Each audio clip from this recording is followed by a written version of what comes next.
Hola, bienvenidos a Historias del Paddock. Hace unos días nos ha dejado uno de los héroes del motociclismo norteamericano, Pat Henen, el primer piloto de Estados Unidos que ganó un gran premio. Y pensando en Henen y en rendirle un homenaje a él y a toda la generación de pilotos de su época, vamos a hacer un repaso sobre la llegada de los norteamericanos al Mundial de Velocidad. Esto es Historias del Paddock.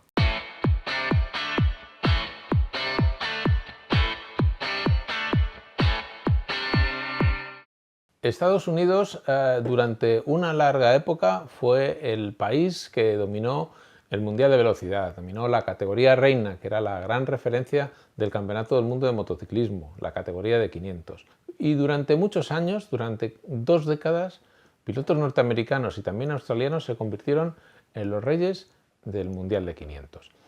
Pero antes de eso, prácticamente no había norteamericanos en el Campeonato del Mundo y todo empezó a cambiar a raíz de la llegada de un piloto que, como decíamos en la presentación, desgraciadamente nos ha dejado recientemente, Pat Henen, que fue el primer norteamericano que se lanzó a la aventura del Mundial de 500. ¿Cómo fue esta transformación? ¿Cómo produjo este cambio en el Mundial de Motociclismo la llegada de norteamericanos? Pues fue una situación que tiene que ver mucho con la incorporación de la Federación Norteamericana, la AMA, a la Federación Internacional, porque hasta 1971 el AMA no se integró en la Federación Internacional de Motociclismo y eso mantuvo al motociclismo norteamericano bastante alejado de lo que es el Mundial de Velocidad y el resto de las competiciones. El mundo de la moto en Estados Unidos tenía una concepción, y siempre ha tenido una concepción bastante distinta a la que hemos tenido aquí en Europa, que era la base del motociclismo mundial,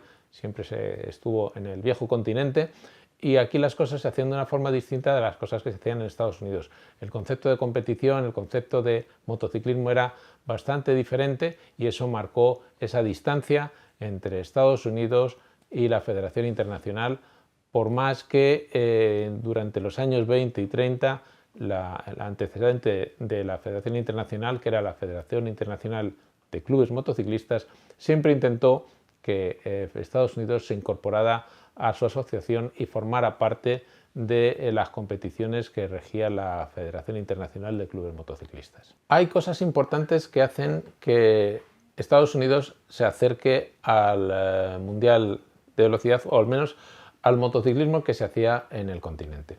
Por un lado, como decimos, en 1971, el AMA se integra en la Federación Internacional. Hay una proximidad y empiezan a compartirse cosas. Por otro lado, un detalle importante es el cambio en el Campeonato de Velocidad norteamericano, que establece la categoría de 750 como base para las competiciones de velocidad y en general en todas sus categorías, incluido el Dirt Track, que era la gran competición Made in USA en el mundo del motociclismo. Esa clase de 750 poco a poco se incorpora al resto del continente europeo porque los fabricantes empiezan a desarrollar esa cilindrada y se termina estableciendo una categoría que será de lo más habitual y dará pie en 1973 a la Copa FIM de 750. Pero antes de llegar a todo eso, esa proximidad, esa es la primera unificación, en cierto modo, entre el motociclismo norteamericano y el motociclismo europeo. La clase de 750 facilita que haya ese encuentro. Precisamente en 1971 se pone en marcha el match angloamericano, el trofeo transatlántico, que era un enfrentamiento en el que competían un equipo de Reino Unido con un equipo de Estados Unidos. Eso permitió que empezáramos a conocer a los norteamericanos en Europa. Hasta ese momento Estados Unidos, los pilotos de Estados Unidos y su motociclismo disfrutaban de un universo propio. Prácticamente no tenían contacto con el viejo continente y descubrir a estos pilotos agresivos, explosivos, con un estilo de pilotaje muy diferente al ortodoxo pilotaje europeo, fue todo un descubrimiento, fue toda una celebración, porque aportaron una chispa y una frescura que el continente no tenía. ¿Qué pasaba? ¿Por qué tenían esa diferencia? Básicamente la clave reside en el tipo de competiciones que se hacían en Estados Unidos. El dirt track, el derrapar pistas, óvalos de cuarto de milla, algunas con otra modalidad que era el TT, que eran pistas de tierra con saltos, y luego estaban las pistas de velocidad. Esos eran los 4 tipos de pistas que tenían en Estados Unidos para competir y que juntas formaban el Grand National, que era una competición absoluta en Estados Unidos donde se mezclaban ese tipo de competiciones y el piloto realmente era muy completo porque tenía que tener la habilidad para moverse tanto en asfalto como en tierra, derrapar, y eso es lo que hizo que durante muchos años los norteamericanos y los australianos tuvieran ese plus y ese extra a la hora de pilotar la Salvaje motor de 500. Pero todavía quedaba tiempo para que se produjera ese cambio. Como decimos, a Estados Unidos pues le importaba más bien poco lo que pasaba en Europa y en el Campeonato del Mundo. Pero todo empieza a cambiar cuando en 1973 un finlandés llamado Jarno Saarinen, que todos conocéis perfectamente quién era, va y gana las 200 millas de Daytona, que era la competición de velocidad más importante de Estados Unidos. De repente todos dijeron, bueno, ¿qué pasa aquí? Ha venido uno de fuera y ha ganado en nuestra competición. Y al año siguiente fue ni más ni menos que Giacomo Agostini el que consigue ganar las 200 millas de Daytona. Entonces ahí dijeron, oye, en el viejo continente, allá en Europa, está pasando algo. No puede ser que lleguen y nos ganen. Entonces los norteamericanos empezaron a interesarse ligeramente por lo que sucedía en Europa. Ese año, Kenny Roberts, que era uno de los portentosos talentos de la velocidad norteamericana, que empezaba a despegar y empezaba a destacar, ese año ganaría precisamente por primera vez el Grand National. Kenny Roberts se acercó a Europa, aparte de tomar parte en el trofeo transatlántico con el equipo norteamericano. En la edición de 1974 Roberts fue el ganador individual de la carrera. También se acercó al Gran Premio de Holanda, donde participó en la categoría de 250. Dejó un altísimo nivel porque marcó la pole position en los entrenamientos, hizo la vuelta rápida de carrera y acabó tercero, para un piloto que no estaba acostumbrado a una pista tan diferente y tan poco convencional para lo que estaba acostumbrado él en Estados Unidos. De esa forma empezamos a ver a un norteamericano en el Mundial, aunque fuera de forma testimonial.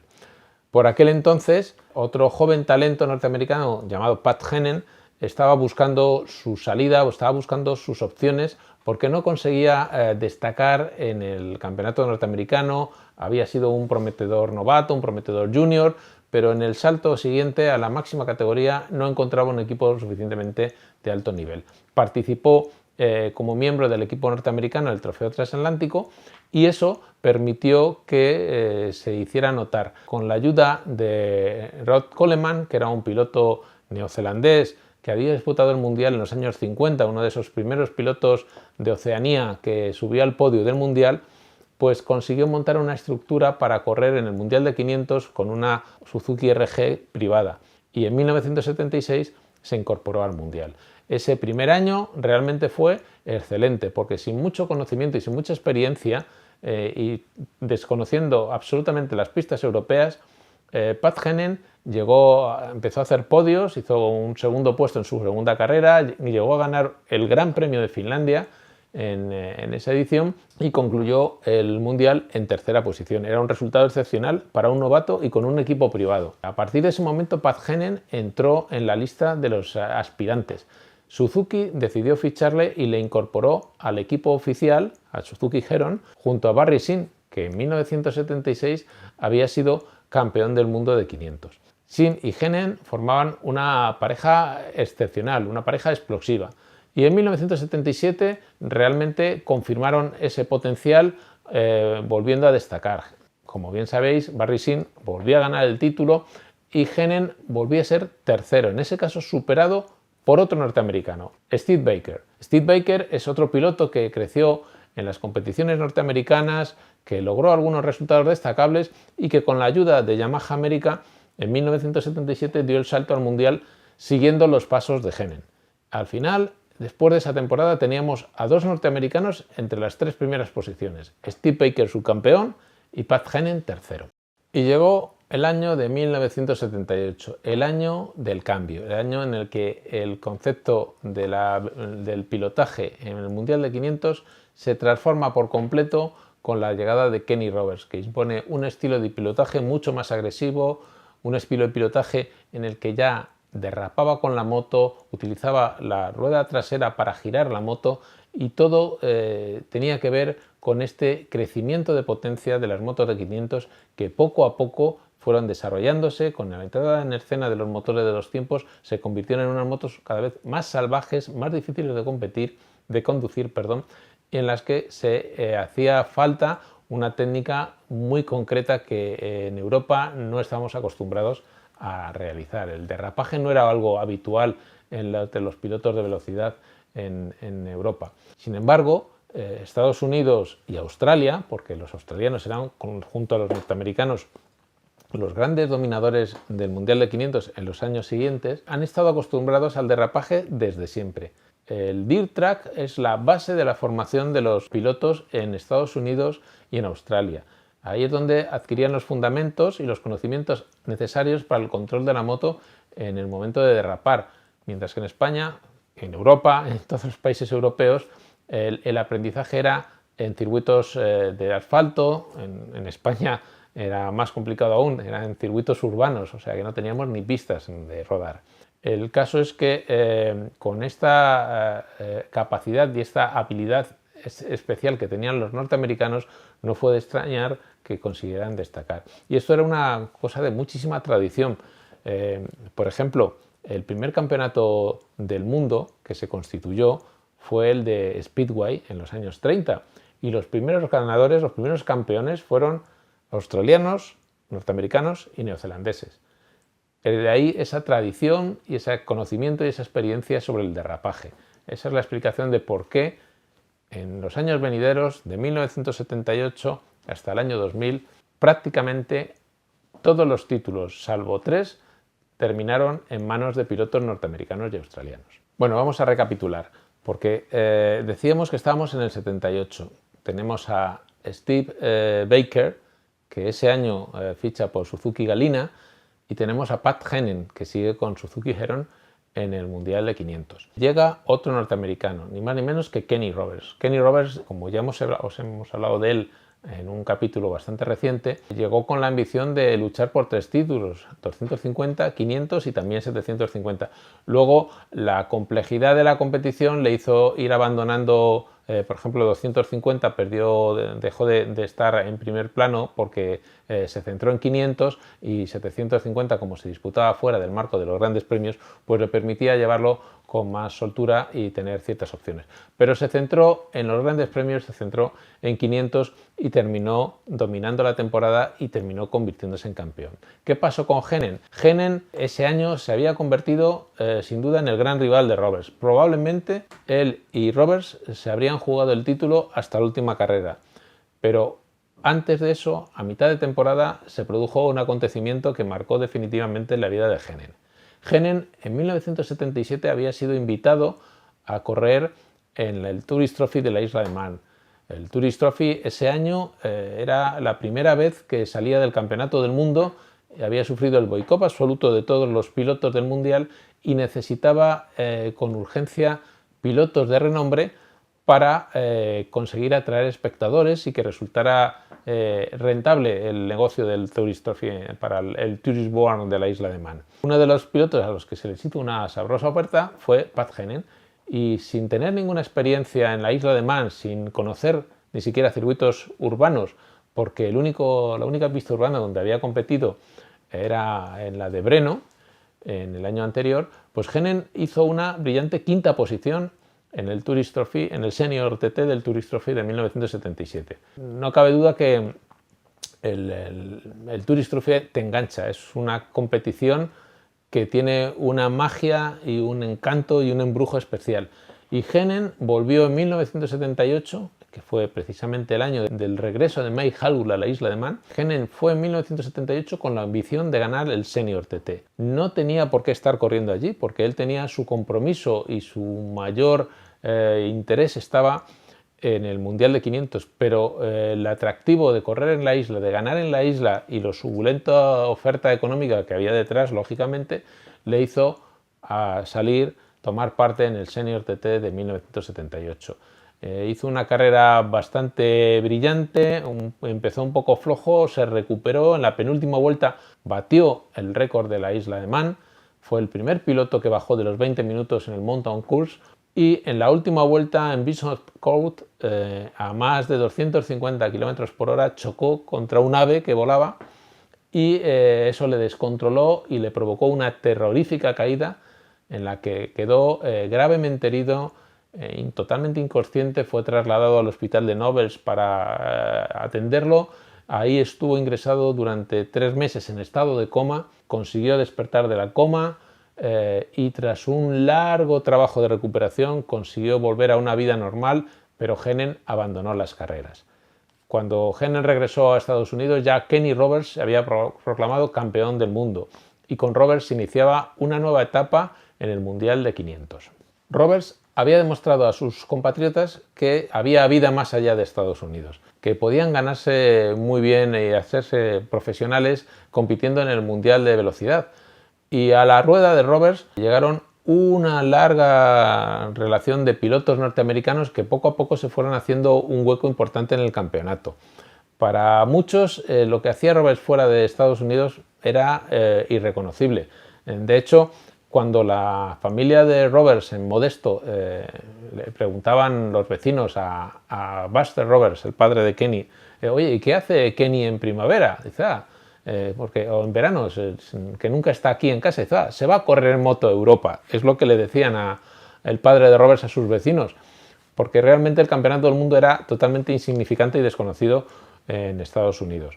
Pero Roberts se labró una carrera profesional importantísima en el Mundial, consiguió 3 títulos consecutivos en 500, como bien sabéis, y abrió las puertas a una riada de pilotos norteamericanos. Tras él llegaron pilotos como Mike Baldwin, como Randy Mamola, Eddie Lawson, Freddie Spencer, Wayne Rainey, Stu Chandler, John Kocinski, un largo etcétera, que consiguieron hacerse un hueco importante en el Mundial de 500. De hecho, a partir del reinado de Kenny Roberts, los pilotos norteamericanos y los australianos, por lo que os hemos comentado antes de su dominio de las motos y del control de derrapaje, se hicieron con los amos de la categoría desde 1978 hasta el año 2000. En ese periodo de tiempo solo hubo 3 pilotos norteamericanos o australianos campeones de 500. En 1981 Marco Lucchinelli, en 1982 Frank Uccini y en 1999 Alex Cribillé. Durante el periodo que va del título de Roberts al título de Cribillé, básicamente los norteamericanos y australianos dominaron con unas motos que se hacían muy difíciles de manejar porque fueron creciendo de potencia, se hicieron casi indomables y solo si tenías un control y una experiencia en la técnica del derrapaje podías controlar las motos.